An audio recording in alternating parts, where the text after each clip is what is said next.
So good afternoon, everyone. My name is Steve Crimando. I'm a disaster mental health specialist working in the area of disaster behavioral health for about the last 31 years. I live and work here in Sussex County, New Jersey. I've been part of our state and federal disaster mental health programs and part of the UN's programs for the last 30 years. So I have a pretty wide range of experience, both in terms of being a responder, but also an educator in disaster mental health. Today's program is very specific to the current COVID-19 emergency we're having, and we'll talk a little bit about pandemics as a way of leading into our discussion in just a moment or two. But please remember that this is part 2 of a 2-part series, and we had a recording session yesterday again, which went in some different directions in terms of the mental health impact and how we assist individuals by phone and by web.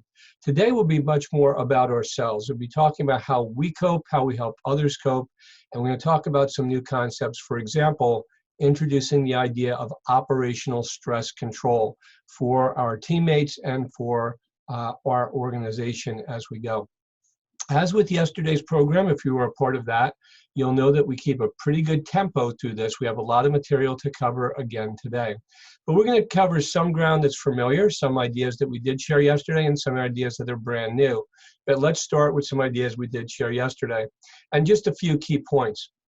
The first being that pandemics in particular, but most public health emergencies in general, are predictably unpredictable. Because we're talking about diseases, especially things like viruses, viruses have a tendency to continue to change during the course of a disease outbreak. And that means that any models that experts offer in terms of how long the emergency will go on or how severe the emergency will be are best guesses at the moment, and they're always going to be subject to revision.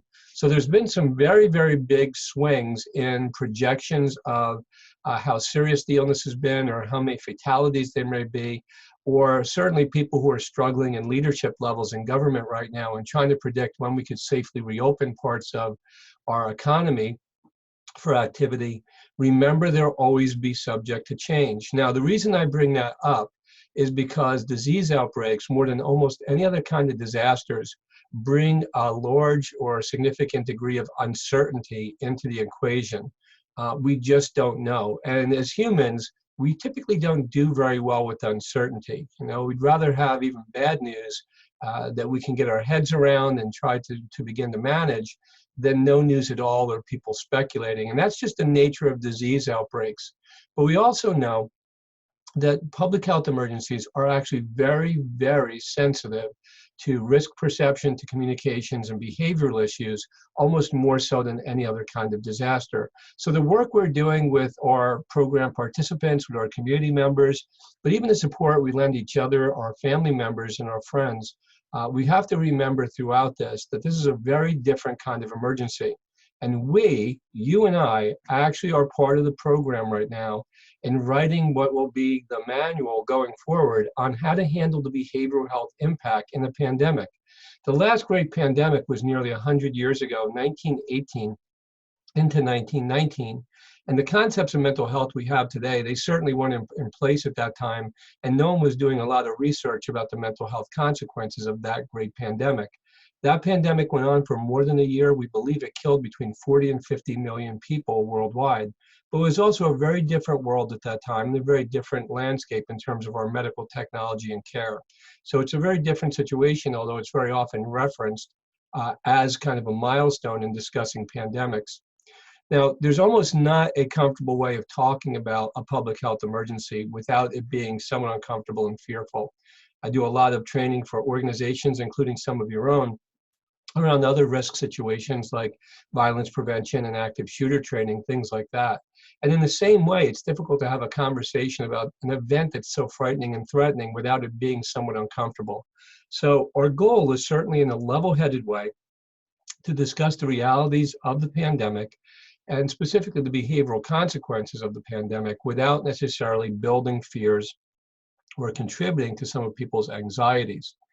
But we have to take into account that what we know from other public health emergencies, like pandemics, but not exactly pandemics, is that they have very, very significant mental health consequences. So a few things to think about as we start. The first of these is that public health emergencies and mental health emergencies are interwoven and they occur simultaneously. All public health emergencies are at the same time mental health emergencies because of the sort of fear, anxiety, and stress that they create. And it's very difficult, if not impossible, for us to tease it out and say, well, we'll deal with the medical implications over here and we'll deal with the mental health implications over there.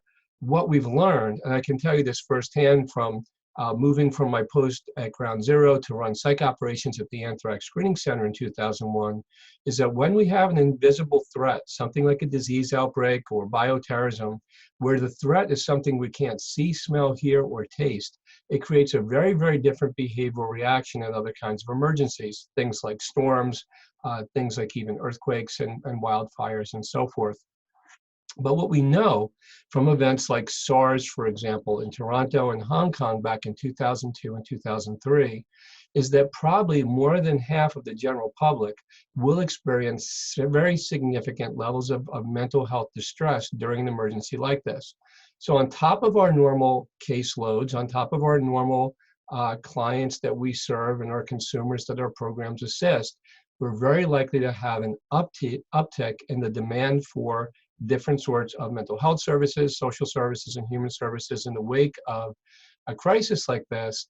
And that may be happening at a time where we have decreased resources. And those resources may include decreased levels to our personnel, to our workforce. What we know, though, is that these events also have a very long tail, that the mental health consequences of public health emergencies tend to last a lot longer than other kinds of disasters. So what I'd like to do is start our program today with some quick review and information of some generalized disaster behavioral health or disaster psychology concepts that we're going to apply later to stress and coping. And these will be a little different than some of the ideas we shared in part one of this program as well. Now, one of the concepts we share in almost every program is Lewin's equation. Dr. Kurt Lewin, very often cited as being the father of social psychology, had said the human behavior is a function of the interaction between the person and the environment. This is a very, very unique environment, and we do not have a playbook for this. We do not have reams of literature or research that tell us about the mental health consequences of pandemics or about the best strategies to help address and manage fear and stress during an event like this.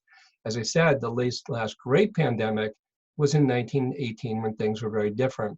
I mentioned SARS in 2002 and 2003, but SARS, even though many people may be familiar, was actually not a pandemic. A pandemic, by definition, means it's a global event. And SARS affected only 29 countries. It killed about 744 people and sickened about 8,000 in total. At this point, we're averaging close to 2,000 deaths a day in the United States.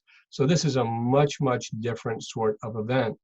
An analogy I made yesterday in our presentation is that this is actually a very slow-moving mass fatality or mass casualty event.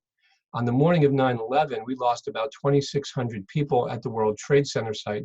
Certainly more were lost in other locations on the morning of that attack, but just in New York, about 2,600 people.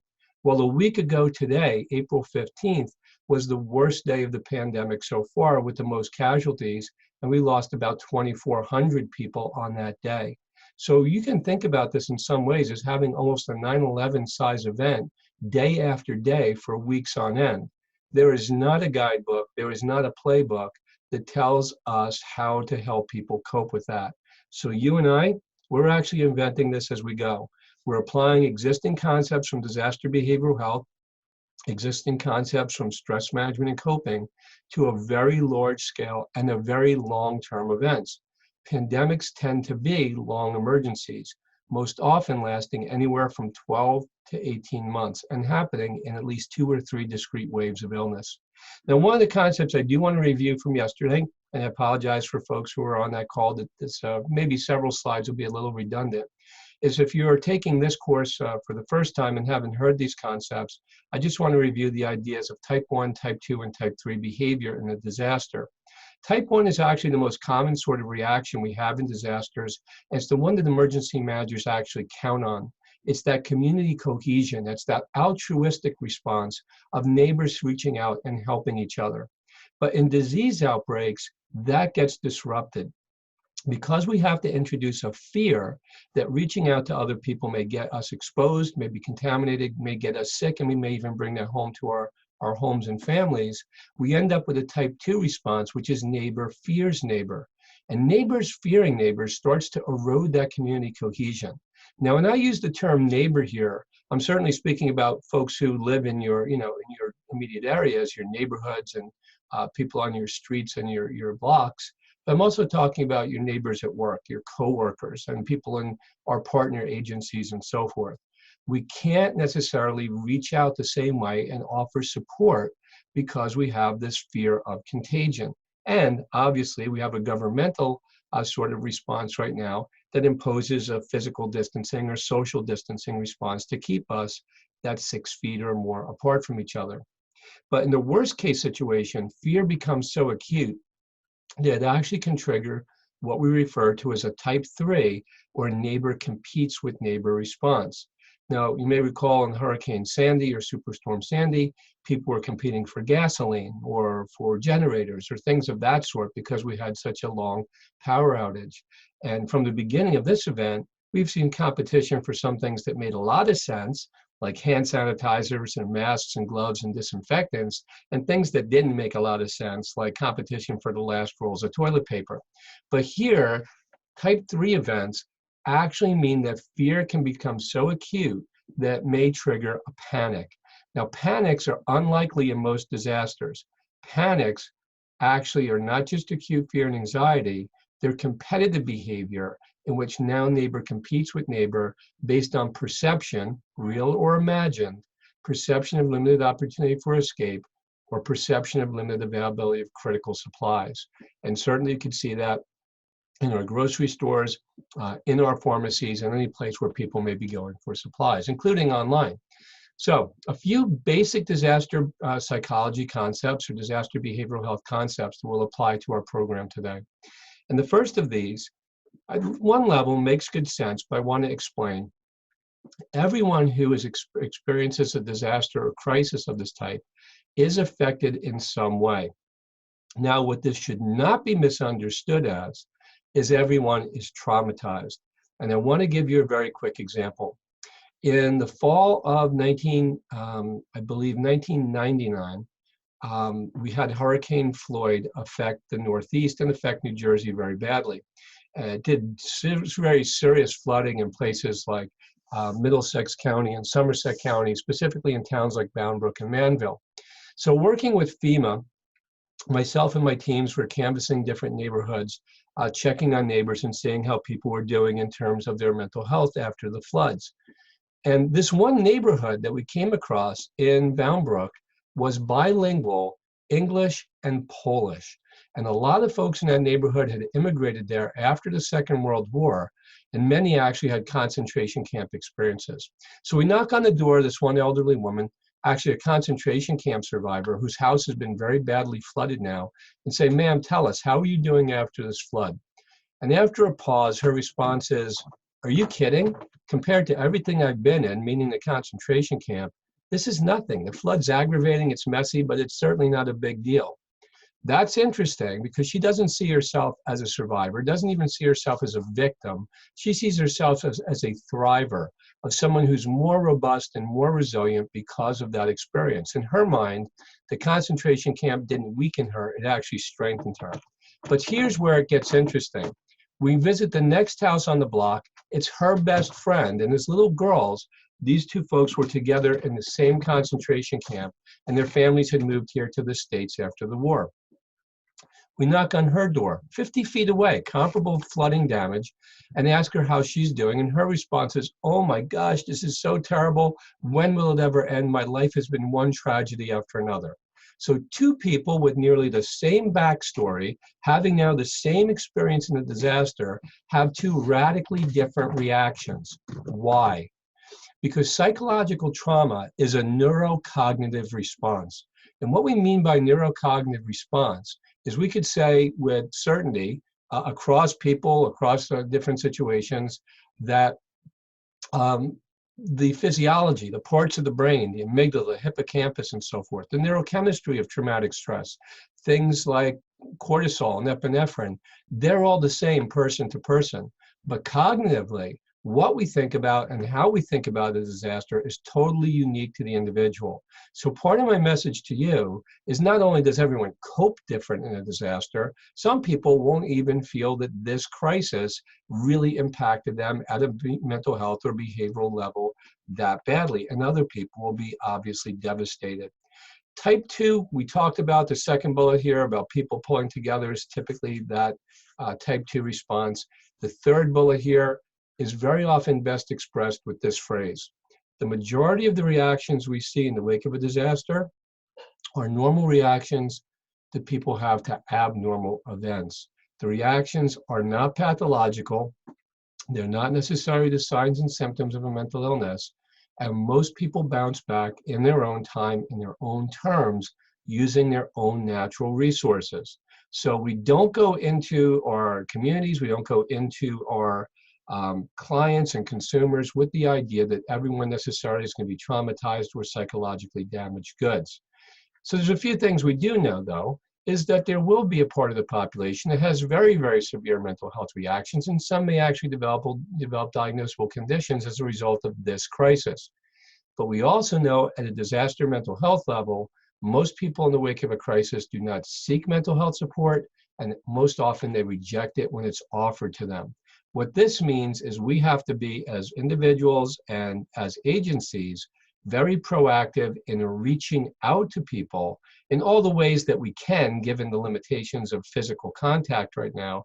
But through our messaging and through our communications, reach out and let people know that we're available and let them know what resources are at their disposal. Now, for the sake of our discussion today, obviously there's an endless amount of different sorts of traumatic and threatening events that can happen to any of us in our lives. But for this short block of instruction, I'm speaking primarily about natural disasters, technological disasters, and when we speak of disasters of human intention, that's things like mass violence or terrorism. So when we start to turn a corner into more pandemic-specific behavioral responses, I'll make a distinction between that when we get there. But what we know is the vast majority of people at some point in their life do have a serious traumatic event, at least one, the sort of thing that would potentially contribute towards PTSD or post-traumatic stress disorder. Now, the most common sort of disasters worldwide, and here in the States, are actually natural disasters. In the wake of natural disasters, typically only about 11 to 15% of the population go on to develop lasting mental health problems. What you should hear from that is 85% or more don't. The vast majority of people who go through most disasters, remember most disasters being natural disasters, do not go on to develop long-term mental health consequences. But we know that it does creep up over the years. So most people don't reach out immediately, but in many disaster-affected communities, we can see up to about a 20% increase in new mental health cases over the next several years, particularly the first 2 or 3 years. The other thing is it really matters the nature of the crisis or disaster. And when it is something that someone has done purposefully, so it's something like a terrorist attack or a mass shooting or some other sort of violent event like that, it does change it in many different ways. And the numbers change as well in terms of statistics. Rates of PTSD and other problems are sometimes 2 to 3 times higher in those sorts of acts of violence that are done intentionally. Now, when we think about even our current pandemic, we're always thinking about trauma in 2 different levels. One is the individual trauma of the event, and that may be for any one person, their home, their family, but also the collective damage that this does to communities. Now, sometimes communities are very confined. You can think about many communities across the country, unfortunately, that have had violent events or terrorist attacks, mass school shootings and things of this nature. But we certainly recognize that not only are individuals and families affected, but the whole town or the whole region can be very, very badly affected by that event. I see some questions in the chat window. are there stats on the number of people who experience acute stress after exposure to events? So Lori, as being one of the questions I'll answer now in the moment, and then again, we'll try to do most of the questions later in the Q&A portion. But to Lori's point, when we talk about the difference between ASD, acute stress disorder, and PTSD, post-traumatic stress disorder, it does change. And yes, in acts of mass violence, for example, rates of acute stress disorder, ASD, are typically about 36%. And here I'm quoting a research of Dr. Fran Norris and a few others. So if you hold that against the 11 to 15% we see in other kinds of crisis events, we know it's about 2 or 3 times different. What we don't know, we don't have a lot of good research on the situation in terms of the disease outbreak. Folks, I'm going to take a pause for one moment because I want to close one of the doors down here in my recording area to try to make my room a little more quiet. So hold on with me for honestly 1 second.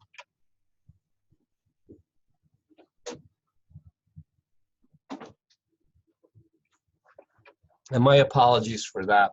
So I want to look at this graphic with you for just 1 second. It's what we typically use in disasters, and I want to compare and contrast this to how it looks different in the pandemic. So if you start left to right, in most disasters, and this model is sketchy. It was developed after the Loma Prieta earthquakes in the 1980s, and it's a standard in disaster psychology. But it goes back to an expression from a very famous professor at Stanford University, Dr. Joseph Boxer, who says all models are wrong, but some models are still useful. This is a great example. Not all individuals and communities move through disasters exactly the same way. But if we had to predict, it does kind of go like this. And after 30 years in the field, I kind of appreciate this roadmap a little more than I did when I was younger. Many disasters have a pre-event warning phase, something like a hurricane. Sometimes we know a day or a week out. Something like a disease outbreak. We could see this moving around the world from China to Spain to Italy to Iran and so forth. So you kind of know it's coming. And there's a two-edged sword to that. There's a period of anxiety, but there's also an opportunity to do some things to make ourselves safe. So it does play a role in the mental health impact. What's different here is if you look at the impact phase, it looks kind of punctuated, like, you know, the bad thing happens, the shots were fired, the building collapsed, the tree fell down, whatever it was. But in the pandemic, it is a very prolonged impact phase. And that changes everything in terms of traumatic stress, because two of the key drivers of traumatic stress reactions are the intensity of the event and the duration of the event. And here we're talking about a very, very prolonged duration of impact. The next phase, which typically follows, is one we're in simultaneously, which is the heroic phase, where we see all kinds of first responders and frontline workers and different sorts of disciplines all coming together to do their part to try to get us through, you know, somewhere between this impact and heroic phase. So whether it's disaster relief agencies or first responders or hospital personnel, all of these people are honestly doing heroic things. And that's going to be a very prolonged phase as well. At the end of this, the end of any disaster, typically communities, and this may be a nationwide or a global sort of response since pandemics are global, usually enjoy a little bit of a honeymoon period in which you hear messages like, you know, we will rebuild, we'll be a bigger, stronger, fill in the blank, name of your town, name of your country, because we're going to stick together and get through this. Unfortunately, like many honeymoons, it doesn't last too long. And many individuals and communities fall into these long periods of disillusionment in which that's where we really start to see traumatic stress reactions, depression, anxiety, social changes like more different sorts of physical abuse and emotional abuse, but also substance abuse, and different things pick up. And what you notice, though, is for most people over time, and the things that's completely arbitrary on this graphic is the timeline, because we know there's no one level or no one time frame in which individuals and communities move through this sort of recovery. But we know that traumatic stress is subject to a lot of trigger events. And if I tell you that we're looking at a disease that may come in 2 or 3 waves, obviously every time we approach a new wave, it potentially creates all of this sort of stress and anxiety again. But what you see after the fact is a reconstruction of a, quote, new normal. And you have to realize in some disasters, some people actually do lose everything. They may have lost homes, families, businesses, um, their health, their financial stability, but anything again that really defined their life may have been lost in that crisis, and it may really be rebuilding a whole new life. Now, I did show and talk about this slide in part one of our program. It's important to realize that this is kind of what the impact phase of this slide looks like, and it is very generalized. It's not very specific just to COVID-19, but it is specific to pandemics. And we'd helped create this map all the way back in 2006, working with SAMHSA and other organizations and helping map out where the behavioral challenges would be in the pandemic. We are currently on the front side of the first wave. Many of our authorities tell us that we're probably close to the peak, at the peak, or maybe just past the peak.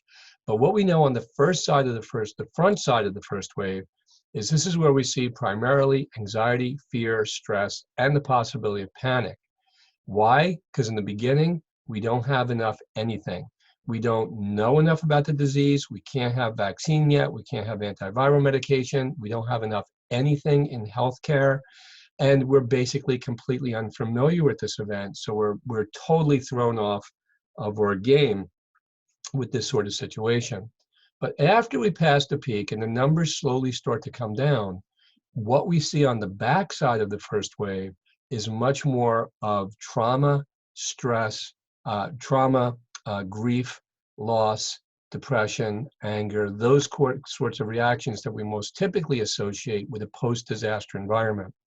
Now, please notice just before I move away from this slide that when we look at the second wave and the third wave, that, the graphic is not representing the number of casualties, it's representing the level of disruption. Because by the second wave, again, we're still recuperating and get knocked on our tails again in some ways, but things are changed by then. We don't have as many people perhaps who are sick, and we don't know if you develop immunity yet from this pandemic or from COVID-19 once you've had it.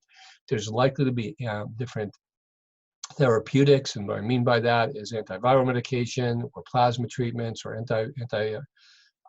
antibody treatments, things of that nature. So it's different in terms of the numbers of sick and the numbers of dying in that event, but it's still highly disruptive. And it starts to become somewhat more manageable by the third wave by the time it trickles out. Trickles out could be 12 to 18 months. Now, most of you are familiar with the basic concepts of traumatic stress. And remember here, I'm speaking about traumatic stress reactions and not necessarily traumatic stress disorders. Most of you will be familiar with the idea that something becomes a disorder when it starts to impair functioning. Most of us actually will have some level of traumatic stress reaction. Those are the normal reactions to those abnormal events, but they're overwhelming for us. And even if we're fairly robust people and have great coping, this event, something about it, has the ability to overwhelm our pre-existing coping and problem-solving ability. But you heard my message that this is normal. If it's so normal, why do we talk about it? Because we know left unchecked, traumatic stress reactions can be disabling. They can, again, precipitate mental health and substance abuse problems. They can unravel relationships at home and work. And oh yeah, they may lead to PTSD. But please notice in this definition that post-traumatic stress disorder is actually an afterthought. Some smaller percent of people will go on to develop diagnosable PTSD, and many of you are familiar, of course, that PTSD is one of the anxiety disorders, but we're likely to have a lot of other sorts of reactions and perhaps disorders as well. Now, I'm not going to belabor every one of these points to you, but we know that our typical, expected, and normal disaster or traumatic stress reaction affects all parts of our functioning: physical, affective, cognitive, behaviorally. I'll give you an example from the physical domain. Our neurochemistry of fear and stress is a stimulant, right? Adrenaline. So it affects sleep, and it affects your vital signs and heart rate. It affects your appetite, and we start over time really being exhausted by that. One thing to point out, and I'll probably mention this again later, is we are very well suited for short-term blasts of acute stress, and we are not nearly as well suited for chronic stress.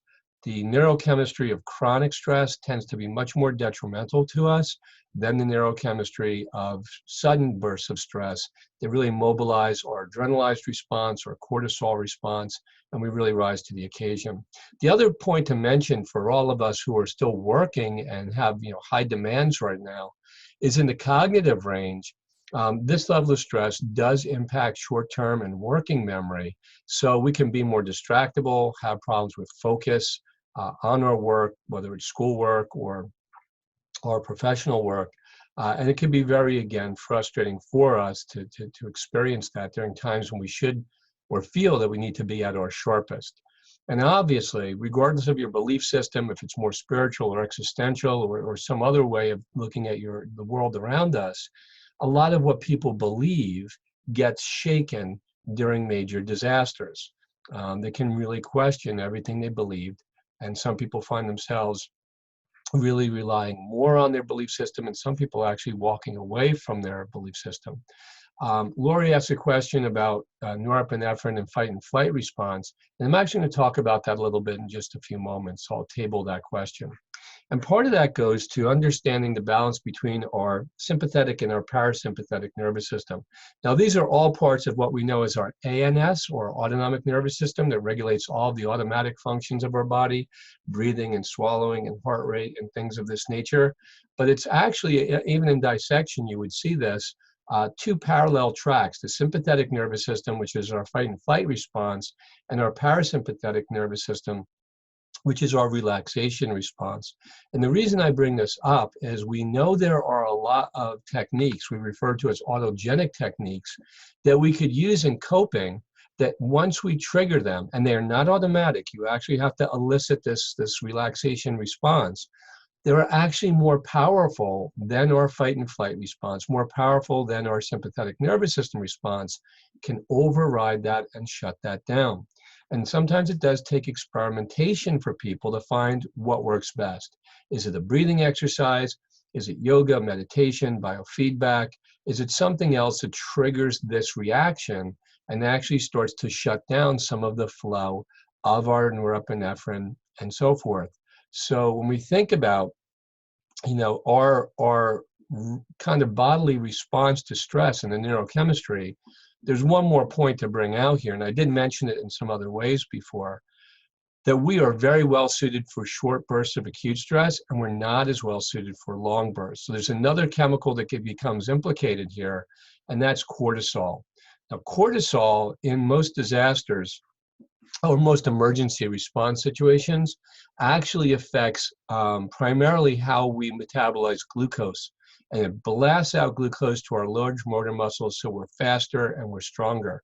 The epinephrine primarily affects almost our thinking. It makes our brain and our sensory acuity and everything else sharper. But we know that's all meant for the short term. When we're in prolonged crisis events, what we know is it also has a tendency to change our thinking. And we mentioned this in yesterday's program as well. Problem solving, decision making, logic, judgment, reasoning, and especially verbal processing, all the skills we may need in a crisis, actually could suffer under this kind of stress. So I just want to point out to you that on this slide, these are atypical reactions. We're unlikely to see these, but I want you to understand when you see and hear any of these, they represent emergencies, whether they're medical emergencies or they're psychiatric emergencies. In the physical range, you can imagine someone being so stressed in a crisis that actually does trigger real chest pain and potentially a cardiac emergency. Someone maybe with a pre-existing condition like asthma may be exacerbated by stress, so we could have respiratory trouble. Well, as a very general rule, medical emergencies always triage higher than behavioral emergencies. So we need to get this person to EMS, we need to get this person to the hospital emergency department if there's any evidence of a medical emergency.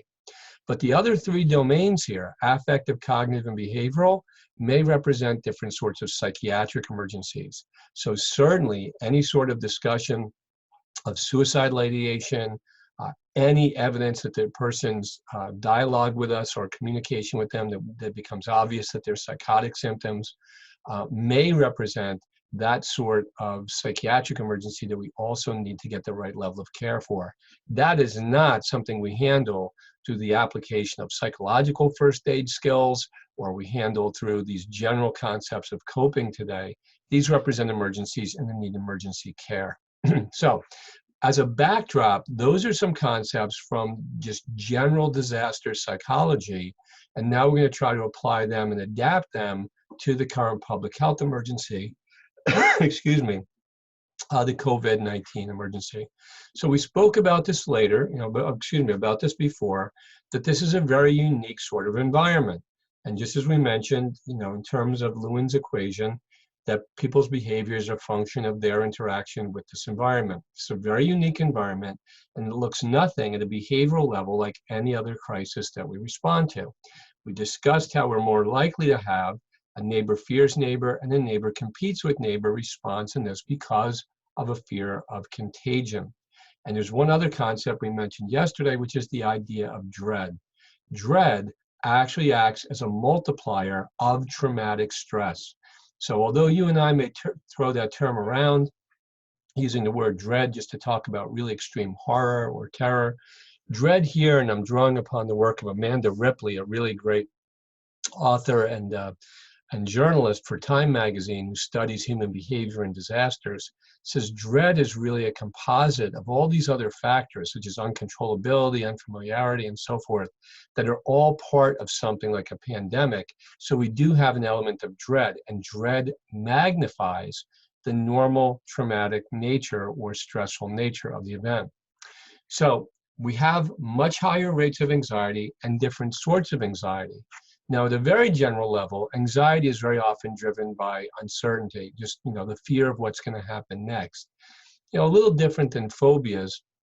And certainly many of you on the call know that anxiety disorders are actually the most common form of mental health disorder in the United States.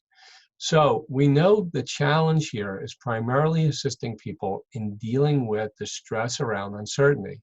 Am I sick? Is someone around me sick? If I go out to the store, how protective do I have to be? And all the people I see around me in masks and gloves and so forth can be very, very frightening.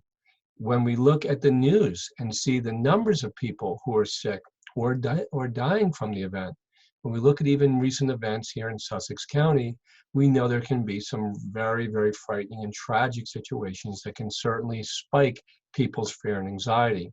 But we also know, and this is not news to any of us on the call, there's a very profound relationship between our physical health and our mental health. And we know constant stress, chronic stress, can be very detrimental to our physical health at a time when we're trying to stay as physically healthy as we can. So we know that on top of the uncertainty, almost everywhere we look, there are reminders about the situation. Again, like myself, almost everywhere I go today, I was out to the store earlier.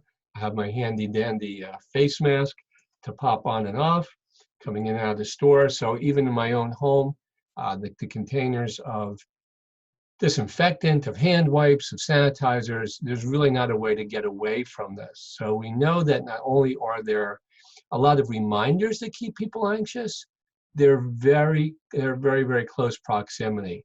Even in your own home, there's a lot of reminders right now, and that's even if you were to just shut the news off, seeing all the ways that we have to change our daily behavior.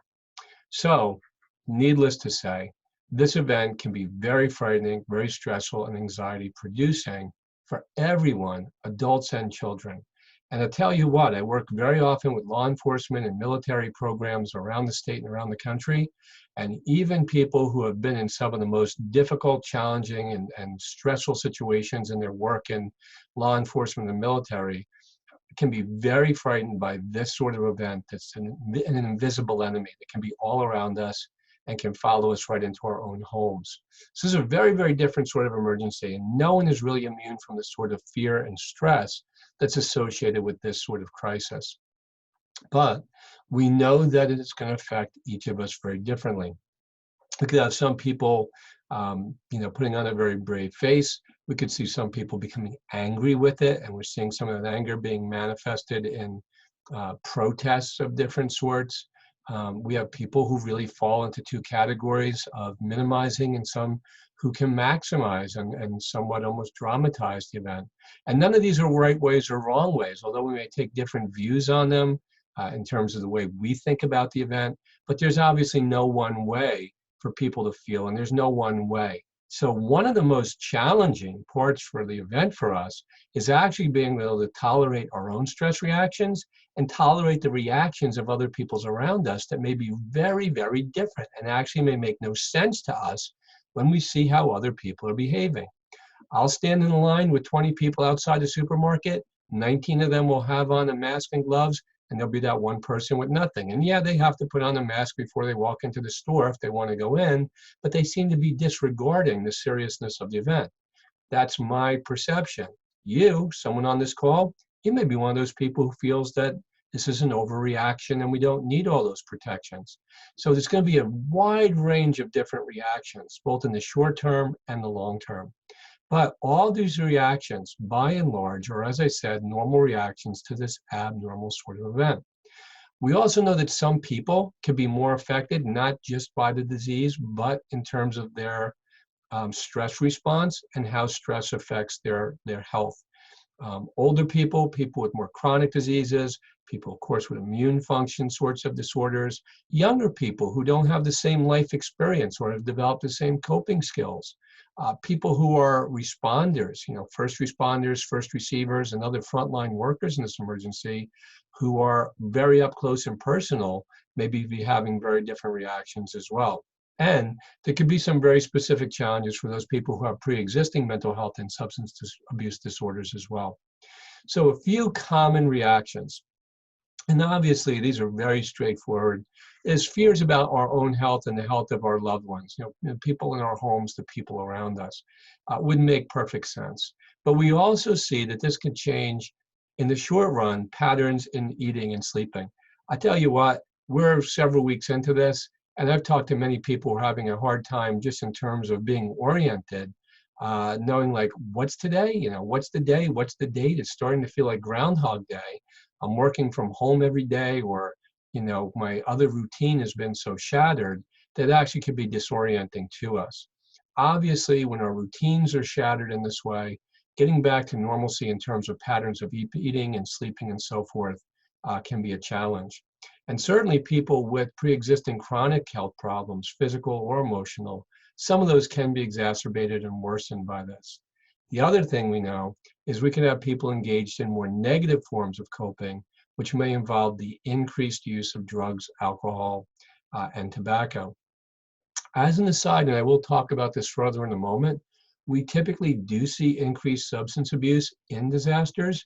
The vast majority of that, and I mean about 98 to 99%, actually involves relapse and recidivism of people, again, kind of struggling with recovery, as opposed to necessarily new drug users.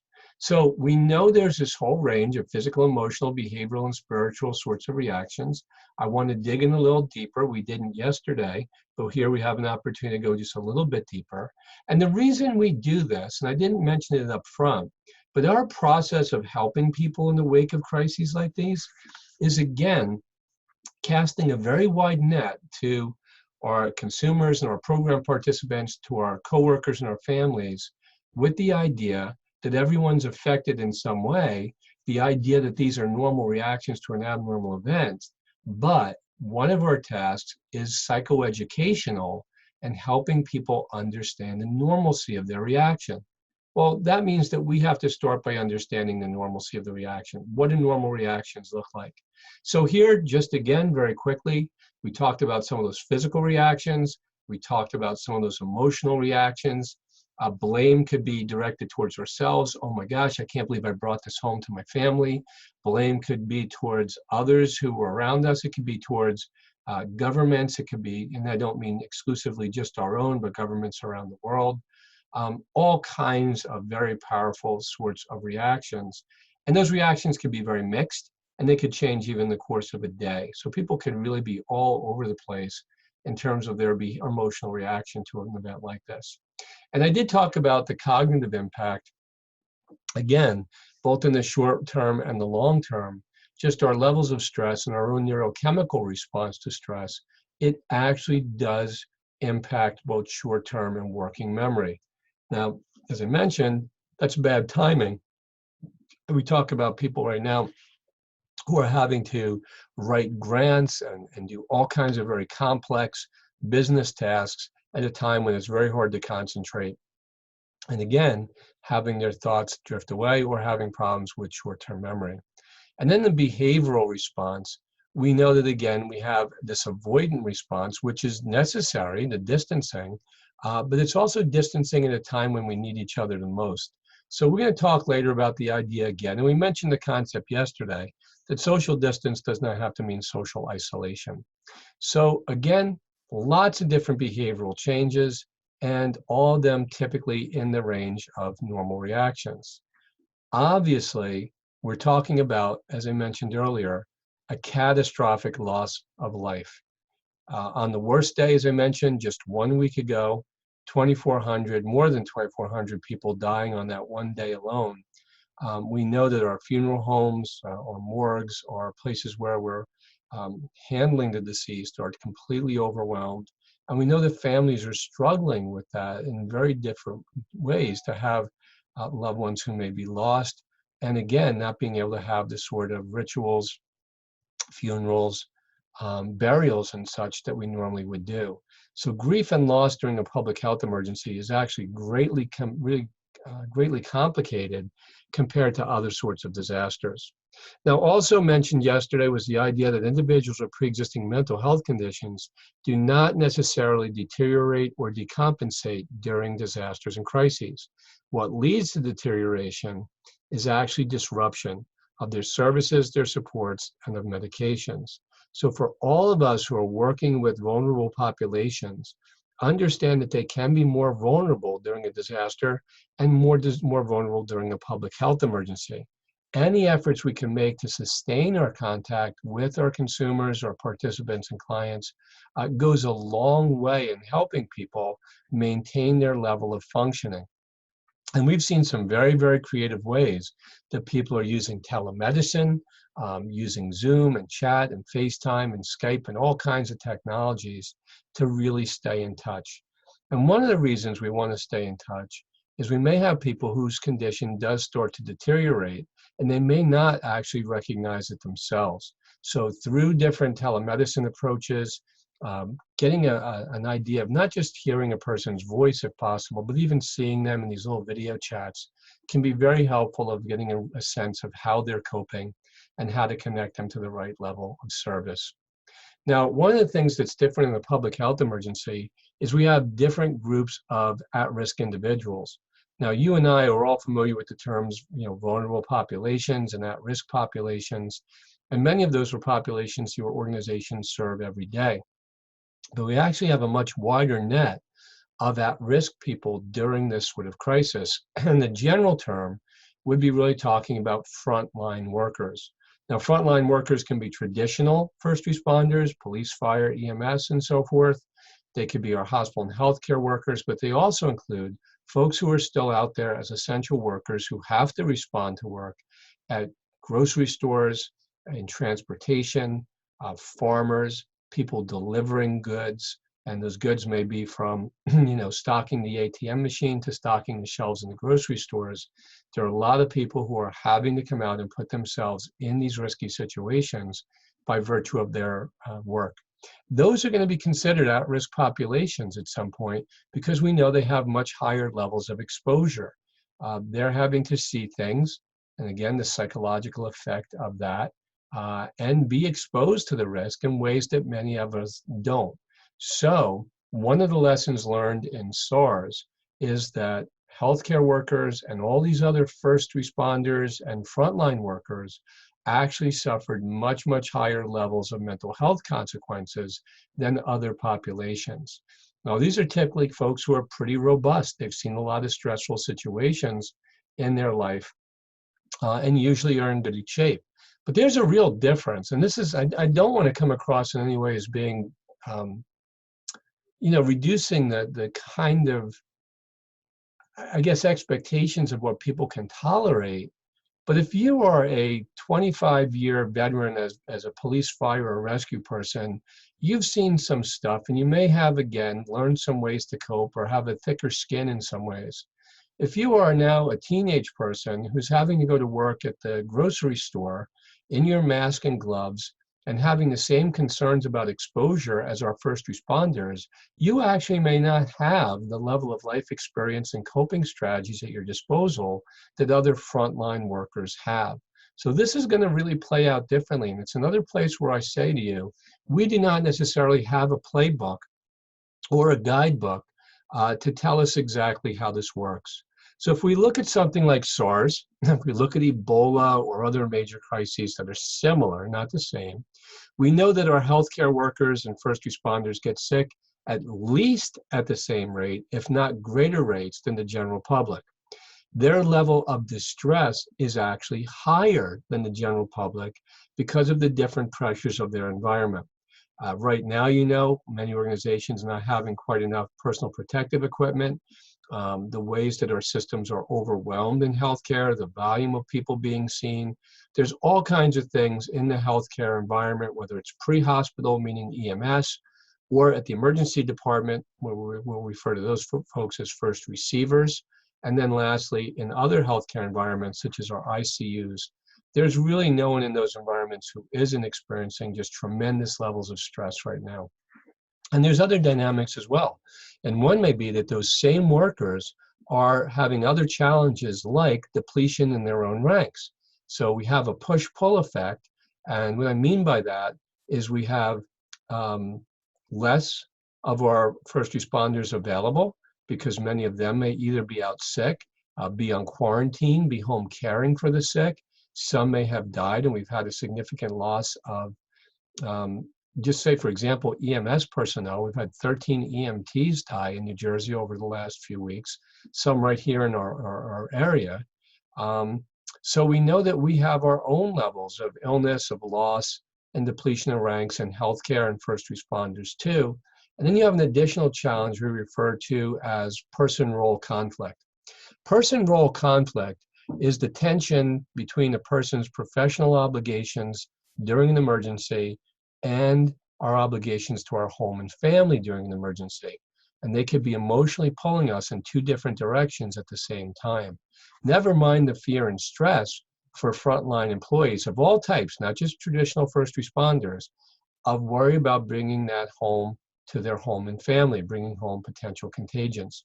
I mentioned on the call yesterday to participants that I was for a very long time in EMT. My son right now is in EMT, and unfortunately was exposed to COVID-19 last week on a call, and is now in the middle of a 14-day quarantine here in our home, isolated to one room, where we are disinfecting the heck out of every place in the house that he even looks at.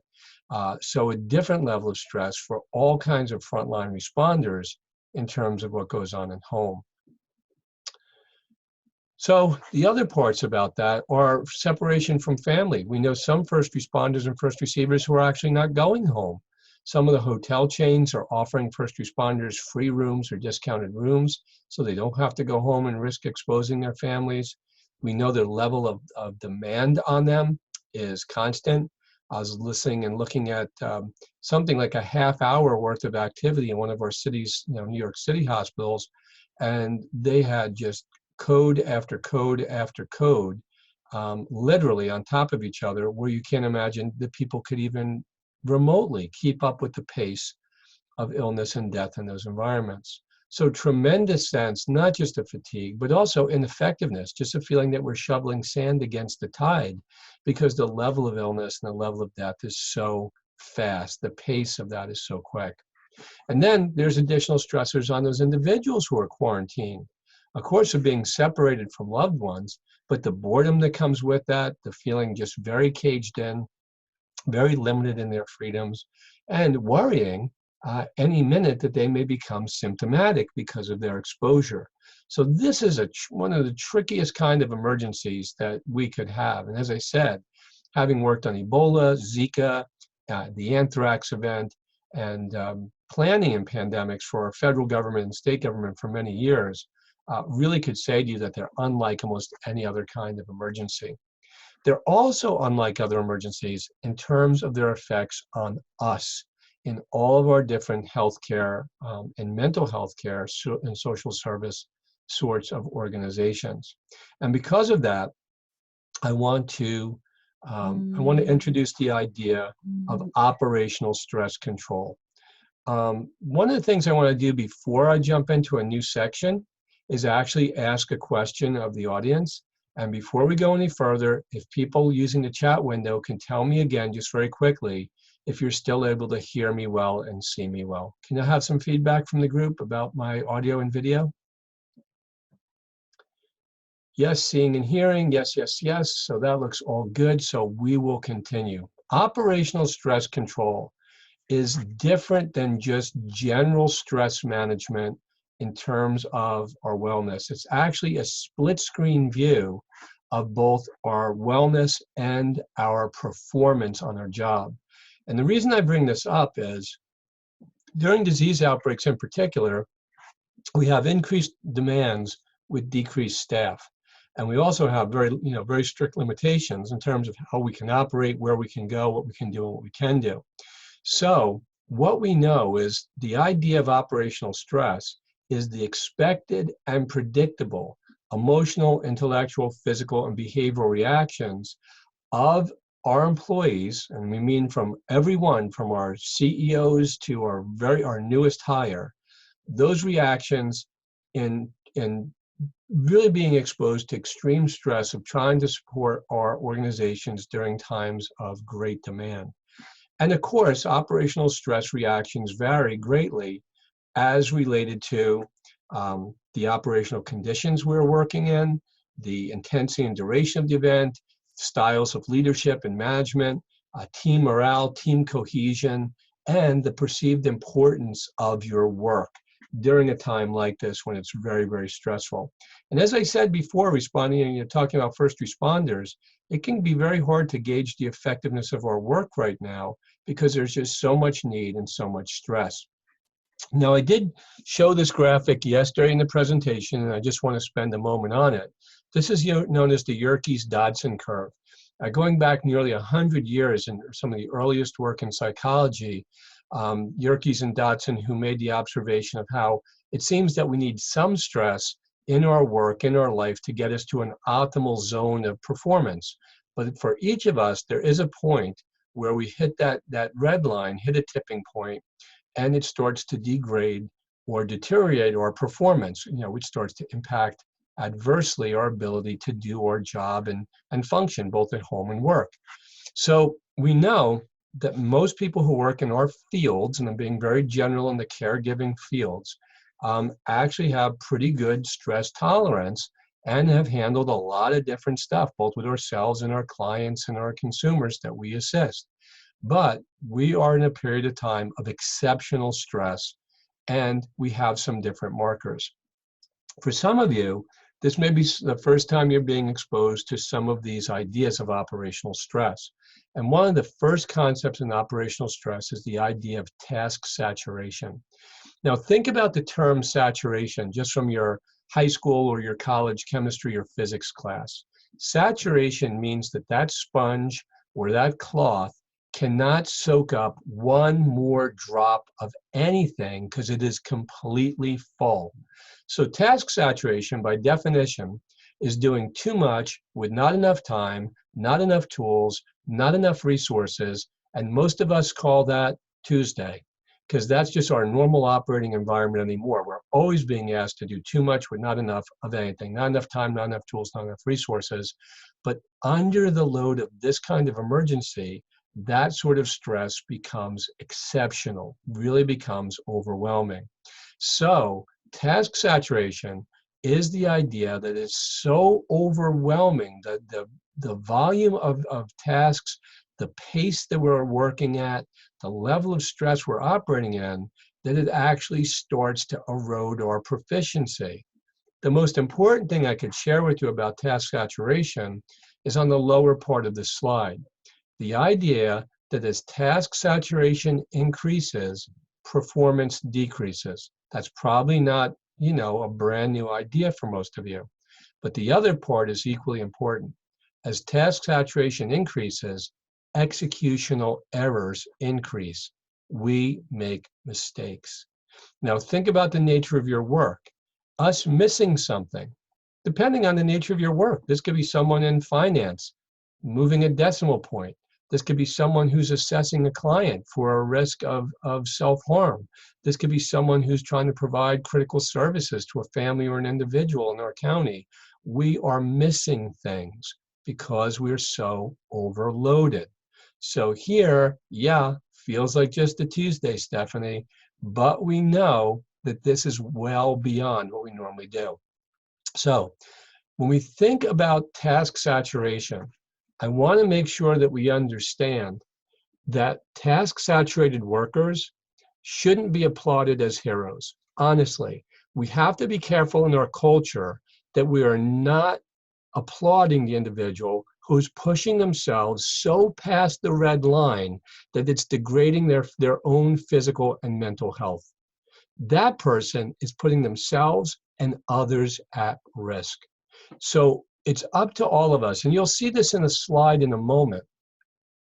3 filters I'll refer to, 3 filters of recognizing operational stress.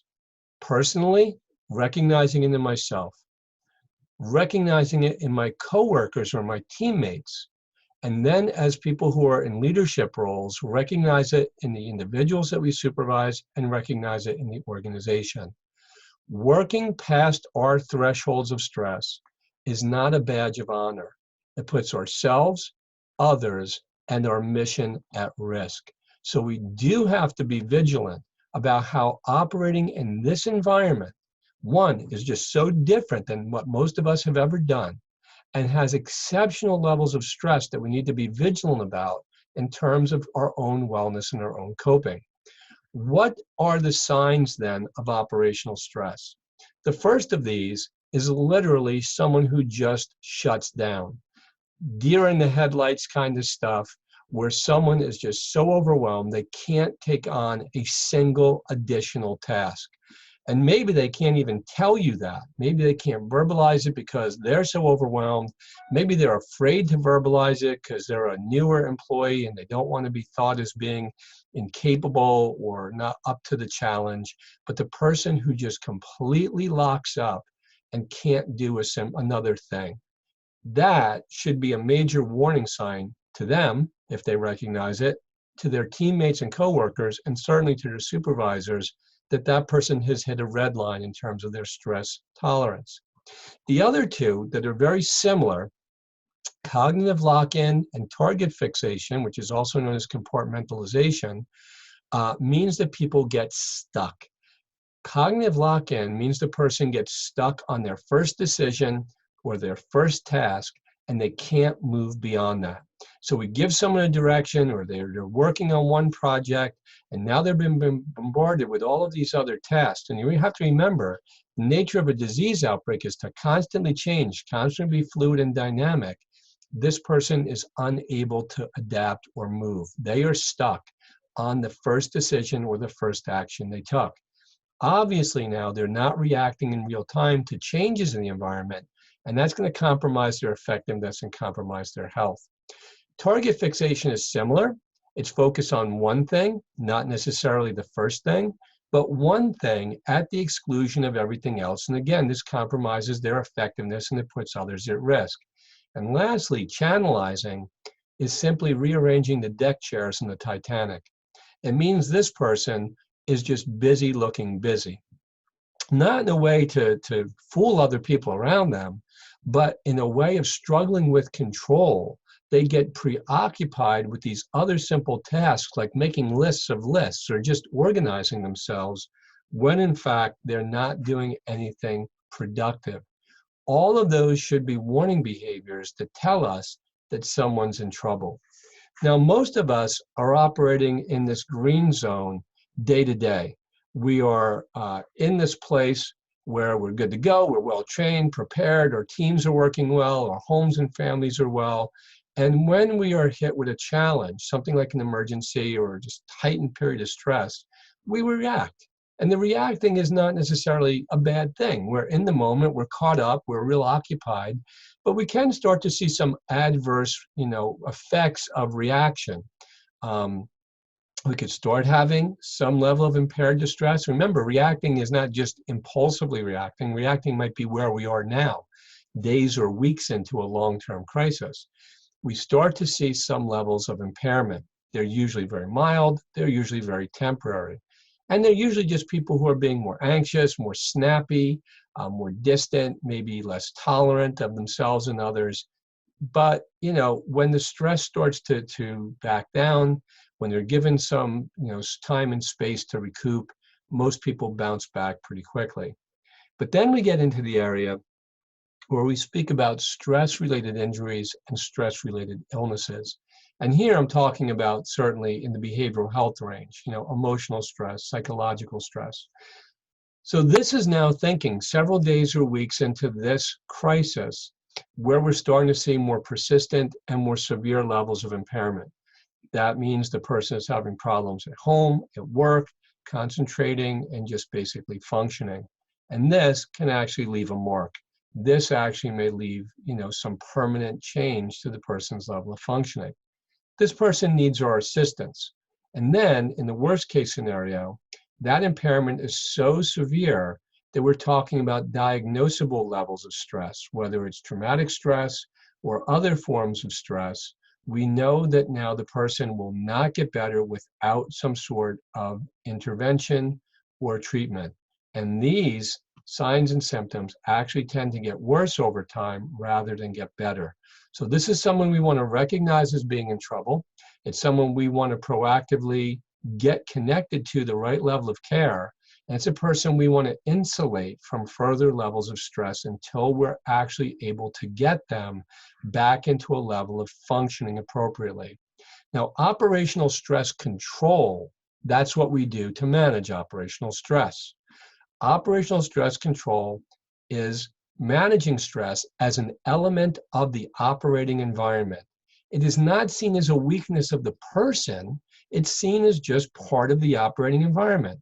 Folks, part of why I'm involved with your organization is doing things like violence prevention and active shooter training. You can't imagine, even with our most trained and experienced SWAT teams and police officers, the level of stress in an active shooter event is overwhelming. What does that have to do with the situation? Well, to help officers operate in that environment, we have to understand that psychological stress is going to be part of that environment. You're walking into a deadly stress environment or a deadly force environment. We are all working in potentially a deadly threat environment with a disease that's highly contagious and can be lethal.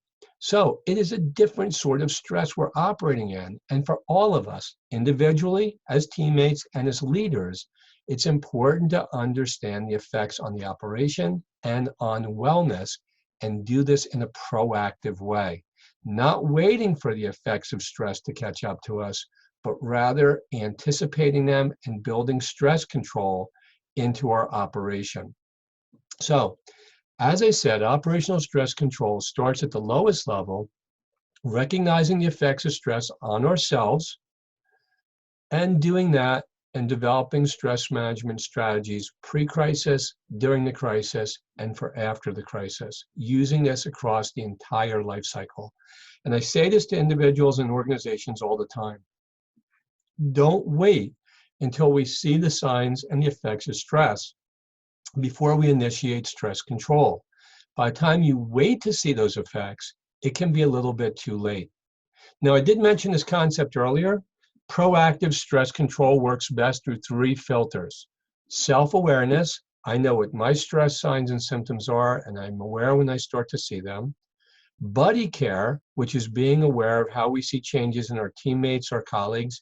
And this may be for anybody who has, loved ones at home, recognizing it in our family members and our friends as well. And then for supervisors, monitoring not just employees, but monitoring the environment for changes in the levels of stress. As we do that, we recognize that this is not just the job of a mental health professional or the employee assistance program or other sorts of service providers. It is everyone's job to recognize it in ourselves, recognize it in each other, and recognize it in our teams. And then to have some ideas about what to do for it. Now, obviously, as I said, not only is there an impact on the individual, there's an impact on the organization. We're under greater demand at a time when we have less resources, less people, less ability to move around and do our job. So taking a term actually from the military, we see operational stress control as a form of force protection. I'll give you an example. If you're not that familiar with the military, if you were driving down to central New Jersey today and getting to the gates of Joint Base McGuire-Dix Lakehurst in central New Jersey, the first thing you'd be met with are a very, very serious contingent of security guards who are other military personnel there doing nothing but protecting the base and protecting military personnel. That's force protection. Operational stress control is psychological force protection for our personnel. It means we're watching the gates. We're making sure that we're going to be okay. But it doesn't happen accidentally. In fact, we know there's a number of barriers to operational stress control. No one wants to admit it. No one wants to admit, I'm having trouble with stress. There's a stigma around that people think others may perceive me as weak during a time when we needed everyone to be as strong as possible. People think it may have an adverse effect to their career in terms of advancement. We don't like to tolerate it in ourselves and maybe not even in other people, but we don't want to think of ourselves as being that. And some people may actually see or perceive those stress reactions as being only something experienced by individuals who are mentally ill, or that they may be signs of mental illness in ourselves. So there's a lot of barriers around that. And the most important one, honestly, is stigma. Stigma in which we understand that, others will, well after the fact, remember that we were that person who didn't seem to hold up well under stress. So not only is it everyone's job or task to recognize the signs of stress, it's everyone's job to actually help create a climate and a culture in our organization that says it's okay to seek help. It's okay to be struggling with this. This is unlike anything we have seen in 100 years or more. None of us are experienced with dealing with the kind of stress of a pandemic. It is very different on organizations, individuals, communities, families. There's no part of our culture that really isn't struggling. So my question is always, to someone about this, admitting to ourselves that we need this assistance. Who would you rather have working with you in the field, during a difficult situation? Someone who's admitted that they were struggling and got the right kind of help and is taking care of their level of stress, or someone who's denying that the stress is affecting them and maybe dealing with it in negative ways, including self-medicating to increase drugs and alcohol? I know who I'd rather work with. I know who I'd rather work with in a disaster, in a crisis, in a high-risk situation. I want people who recognize stress and moderate it and manage it proactively. But this doesn't happen accidentally. It's a cultural shift. It means every one of us needs to be sharing with messages to ourselves and everyone around us that this stress is understandable. It's okay to be, struggling with it, but it's important to reach out and get help with it. So this wellness doesn't happen accidentally. It happens by design. So for each of us, it's important to think about building breaks into our day for something as simple as a walk. And yeah, you can still go outside. And if you're away from other people, you don't maybe necessarily need your mask on. If we're anywhere near people, of course, you need your mask on. But get some physical activity if possible. Do those other things that are relaxing to you, will allow your body to cool off. If we're running at a constant level of our stress chemistry, it is detrimental. So listen, summer's coming. Right? The warm weather, believe it or not, it's coming. And I have a great book for you for the summer. The book is called Why Zebras Don't Get Ulcers. Why Zebras Don't Get Ulcers by Dr. Robert Sapolsky from Stanford University. And that's spelled with an S, S-A-P-O-L-S-K-Y. And if you're someone who watches TED Talks, you could find a million TED Talks by Dr. Sapolsky as well. His life's work is about the effects of stress on our immune system and our health. And one of the things that he was someone that actually been a nominee for the MacArthur Genius Award. This is a wonderful book that gives us guidance about how to kind of manage that stress, because we know it could be so detrimental. And I could go on, all day just about that one aspect. But it becomes very important for us to purposely build periods of downtime into our routine right now. And your routine right now may look nothing like your routine has been. It's just important that you get back to some routine and especially build in strategies for coping and for managing your stress. Now, the next several slides before we start to wrap up, a lot of this we did cover in yesterday's section in part one. It's a little bit of a refresher, but remember the importance as we move through what is a very long emergency, the importance of adjusting our operational tempo. And this began as a sprint in the beginning where we had to move very quickly as individuals and organizations. And it also means that as we go on for the long haul, we're going to have to continue to adjust our tempo. That means changing it, because when we hit the second wave or a third wave, there may be times we need to pick up the pace again, but we cannot run at full steam constantly. So that's a challenge for you as an individual. It's a challenge for us as organizations and as a culture. I'm going to try to handle some of the questions in the chat window in a few moments as we wrap up, because I want to make sure I read them and I understand them well. But some of the basic messages in coping are this. Just as there's no one way that people are affected, there's no one best way to cope. The best way to cope is people experimenting with and trying different challenges. And yesterday, it's worth repeating, I mentioned the concept known as the 3 A's. The 3 A's are adopt, adapt, and apply. Adopt means learning new ways to cope. Adapt means changing pre-existing ways that were helpful for people to cope and modifying them to this circumstance. And lastly, apply means go give it a try. But we don't want people to be immobilized with exhaustion or with the stress of the situation and not proactively trying to manage that.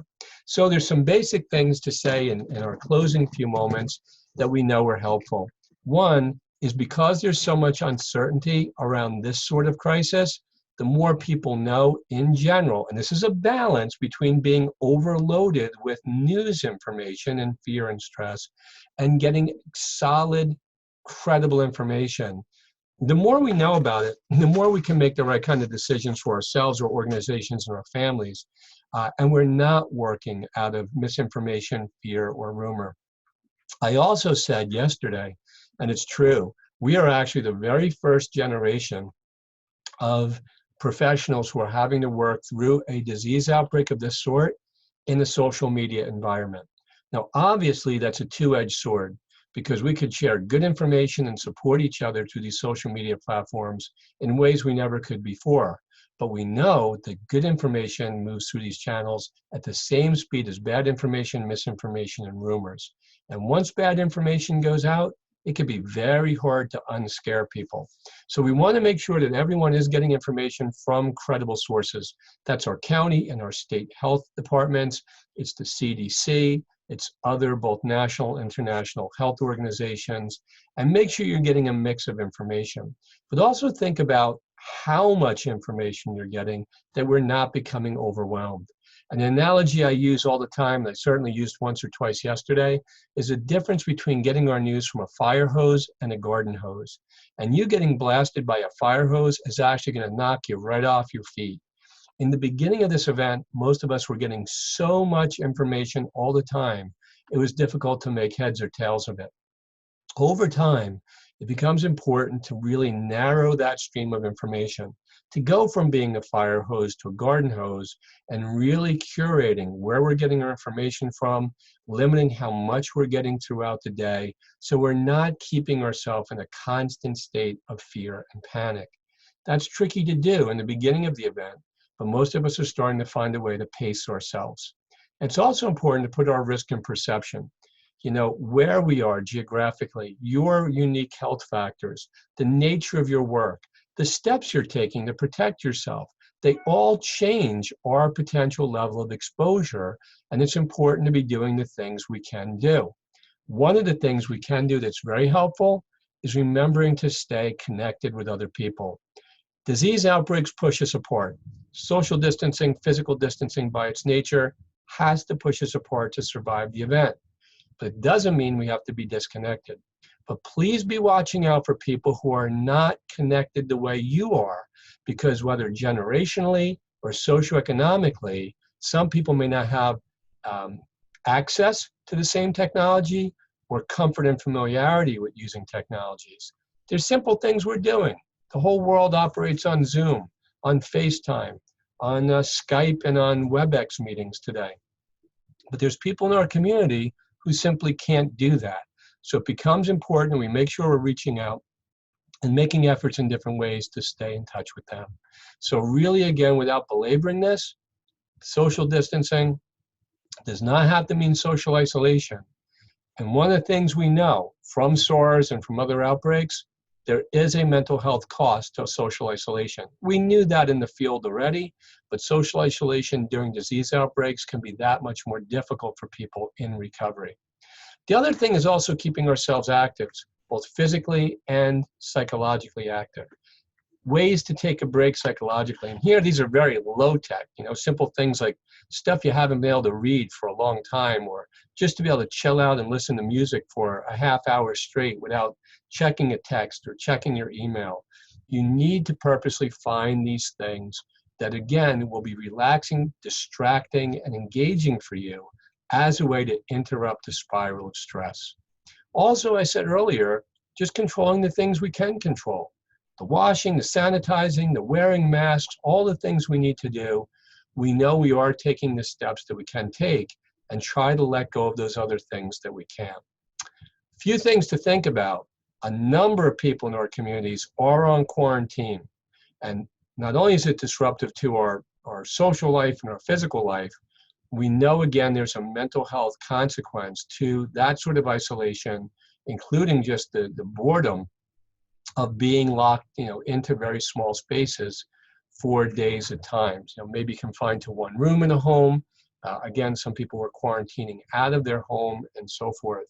So even though you may be away and out of the stream of life, it's important, again, to stay up to news, up to date with news, staying in touch with family, reassuring people in age-appropriate ways about what's going on in our home and family, that one person is locked in their room for a week and no, they're not being punished. They seem that way.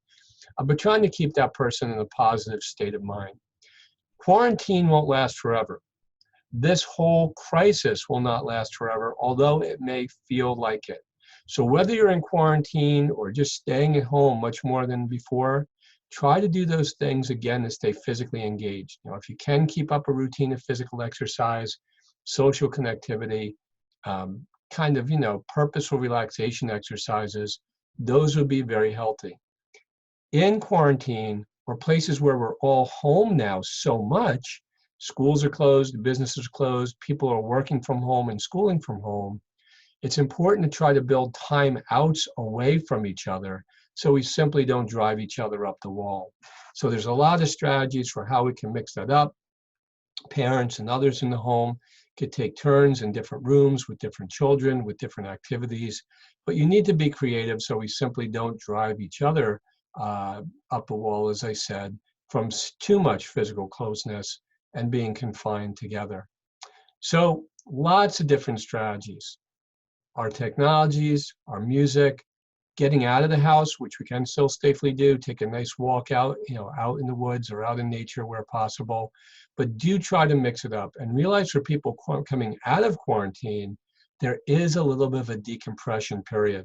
So if someone has been mostly locked into one room for 14 days, that first few days is going to feel a little bit awkward and uncomfortable for them as they start to re-engage with people as well. Know that people can feel a mix of frustration, anger about that, especially if you come out of quarantine and you never got sick, to feel that that was very unnecessary and you were, somehow punished. So it's very, very tricky business, and understand that we also have to help people cope with a post-quarantine environment. And as I said many times, for any of us in quarantine or otherwise, try to build at least a few periods a day of purposeful relaxation, of purposeful exercise and activity into our day as a way to just break the boredom and break the routine. Lastly, I did mention before the importance of a message throughout our organizations and families that's okay to both ask for help and reach out and give help. This is our strength, and despite social distancing, we know there's a psychological benefit both for receiving and for giving help. So don't be afraid to ask people if, how they're doing and how we could help them emotionally as well as how we could help them physically. So last few slides to wrap up. Remember that these health emergencies, unlike other sorts of disasters, produce a lot more anxiety. Some of the things that keep anxiety very high are the constant media stream and the media cycle about the event. And again, depending on who you listen to and where you get your news, much different messages about the disease and how it's being handled.